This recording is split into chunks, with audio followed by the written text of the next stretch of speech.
Sa isang lugar, merong isang mag-ina na si Annie ang ina at si Ellie ang kanyang anak.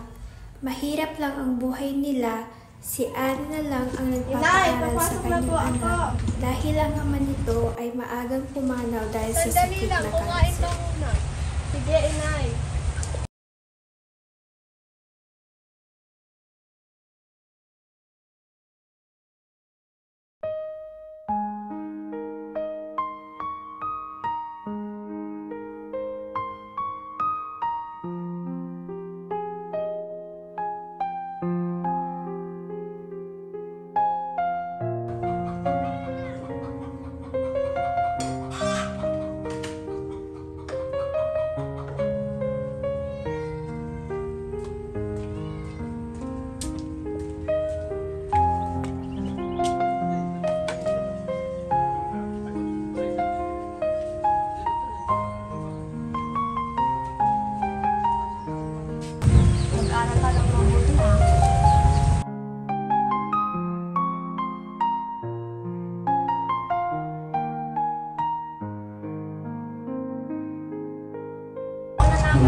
Sige anak, mag-iingat ka.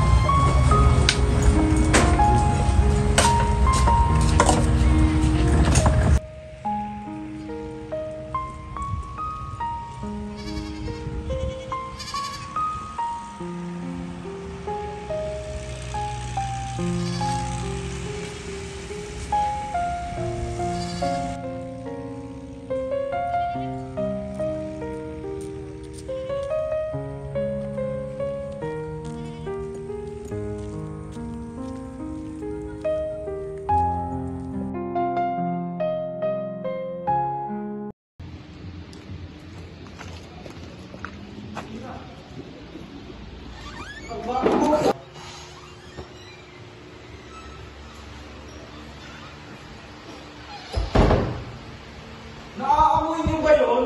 Lambang!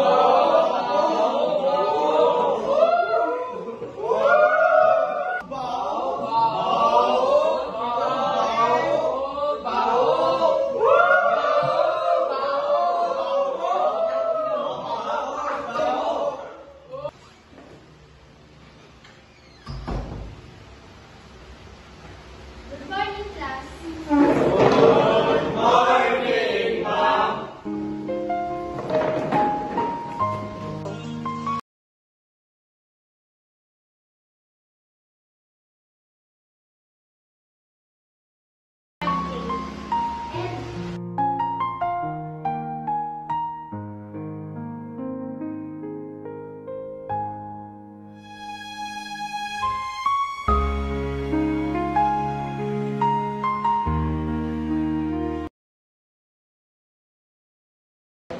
Class dismissed. Goodbye. Goodbye and thank you, ma'am!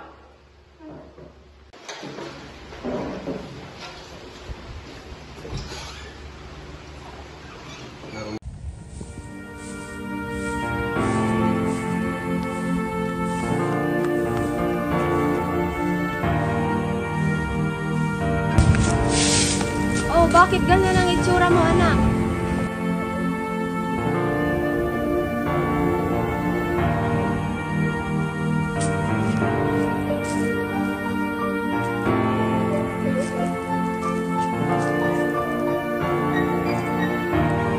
Pagkatapos umiyak si Ellie, agad silang pumunta sa kanyang paaralan.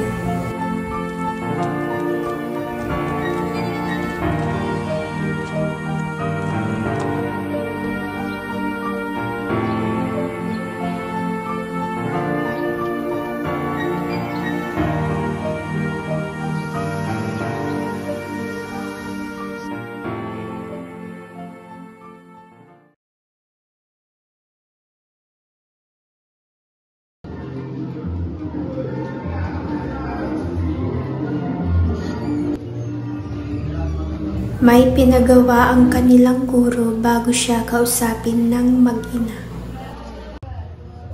Magandang umaga po. Ay, magandang umaga po. Bakit po rin si Ellie? Pasensya na po ha, hindi na po.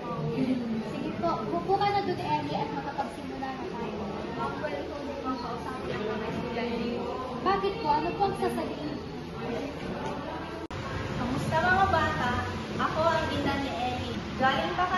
kabilang baryo, kaya araw-araw malayo ang nilalakad namin para lang makarating. Okay lang naman na mapagod ako, kakahatid sundo sa anak ko. Pero sana mga bata, imbis na tuksuhin niyo siya, intindihin niyo na lang ha. Mahirap lang kami, pero tulad niyo, may mga pangarap din kami. Salamat po, Mrs. O mga bata, huwag niyo nang ulitin yun ha. No more bullying.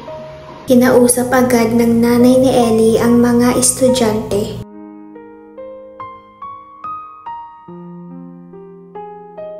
Class dismissed. Bye.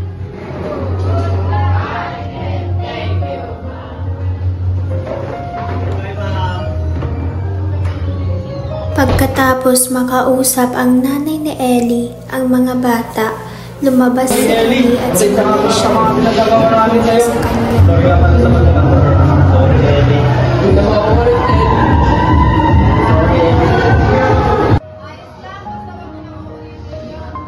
Sige, Ellie. Salamat.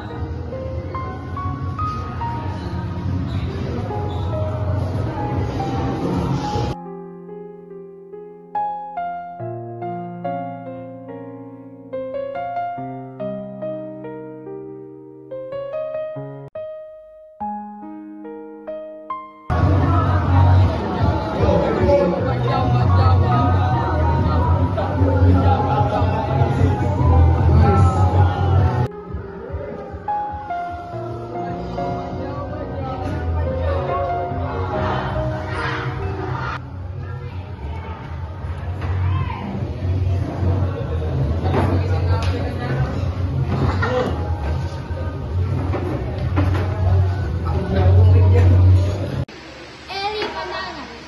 Best in math, best in science, best in English, athlete of the year, and valedictorian.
Kapag ikaw ay nabuli, huwag kang susuko.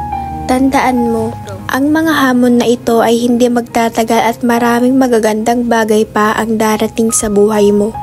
Patuloy lang sa pagbangon at pag-abot sa iyong mga pangarap.